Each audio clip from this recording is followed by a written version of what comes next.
Hey, what's up? It's Tom from Pack Hacker. In this video, we're going to be taking a look at the Cavalier t-shirt, an ordinary looking t-shirt with some special coating on it that's going to help repel dirt and grime. To be honest with you, when I first got this shirt, I didn't think it was going to work, but it actually kind of does what it says it's going to do. So let's check it out.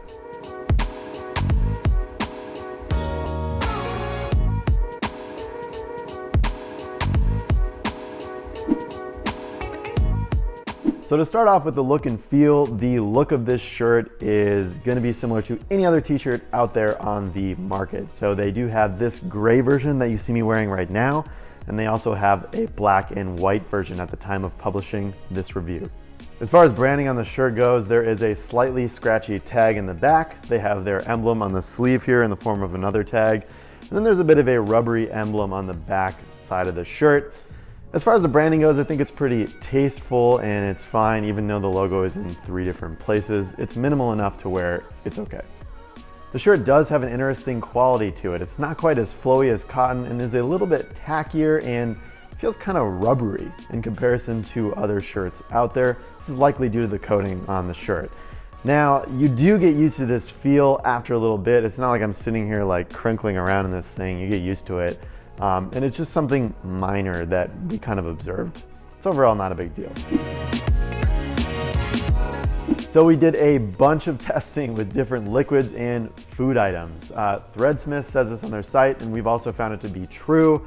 The shirt will repel water-based liquids a lot easier than anything oil-based, and we generally found that to be true. So let's check out the tests. Orange juice test. Even with a super potent, very orange juice, it just kind of rolled off the shirt, which was cool to see. Soy sauce test.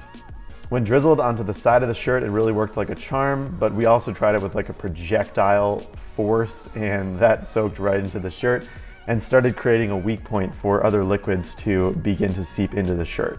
Now, is there gonna be a real world case when you have soy sauce hurled at you? Probably not unless you're in a crazy food fight, but we wanted to test this shirt and really put it to the limits. Sriracha test. The sriracha didn't roll off immediately due to its thicker nature, but with a little bit of water, it came off like a charm. Mustard test. Mustard is pretty thick, and this worked well once we got a little bit of water on it. Coca-Cola test. This rolled off like a charm, even when sprayed all over most of the shirt. Red wine test. This worked well too. There was a lot of kind of little droplets remaining. Because it's red, you could see it on the shirt pretty well. But again, just some water and this poured right off. Guacamole test. I think some of the guac started interacting with the properties of the shirt, and upon washing it off, we definitely noticed that the water did not roll off. So maybe it was a little bit oily and it started to seep into the shirt.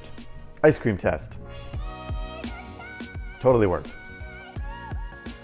Ramen test.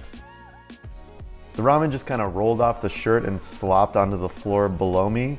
The shirt generally repelled an entire cup of broth and all the noodles. The reaction from Lauren is also awesome. Pizza test. Just gross. This was one of the grossest tests. I thought the oil of the pizza would do more damage to the shirt, but it ended up washing off decently with a little bit of water. Okay, so some of these tests are a little bit ridiculous, and unless you're living a crazy lifestyle where you have a food fight every day, in which case please comment below and let me know what you do for a living.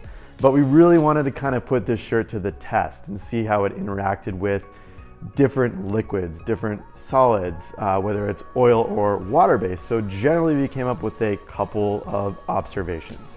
Number 1, oilier products tended to seep into the shirt a little bit more compared to water-based products. So a lot of the water-based, it's just kind of rolled off of the shirt and it was pretty easy. Number 2, if liquids were thrown by force onto the shirt, those tended to penetrate the coating a little bit more versus if they're just kind of drizzled on top. So if you think about an everyday spill, if somebody like throws a glass of wine at you, it's probably gonna soak into your shirt and might even stain it. However, if you just get some spilled at you at a party, you know, somebody bumps you and gets a little bit of wine on you, that's just gonna roll off the shirt, which is actually pretty hilarious if you think about a scenario like that. So after all this testing, I felt pretty gross and dirty, so I just hopped right into the shower with the shirt on, and it kind of surprised me because The back of the shirt that we hadn't been testing at all, that kind of stayed dry and the water just rolled off, even despite full water pressure from a shower. We were skeptical that the shirt would continue to work after a bunch of washes in the washer and being through the dryer as well. So on tumble dry low, that's actually supposed to kind of restore some of the liquid repelling properties of the shirt, and it still actually worked after that process. Now, how long will this last? Will it last months? Will it last years? We're not really sure, but depending on the time you're viewing this review, head over to packhacker.com, and we try to keep that durability and usage timeline updated with our notes, and we'll kind of keep track of it and see how long it actually works for. So thanks for taking a look at the Threadsmiths Cavalier t-shirt, and we'll see you in the next review. If you like these gear reviews, please consider subscribing, support the channel, and thanks for taking a look. We'll see you in the next video. Easier for the shirt to repel, water-based, repel. So I was skeptical. That's a wrap.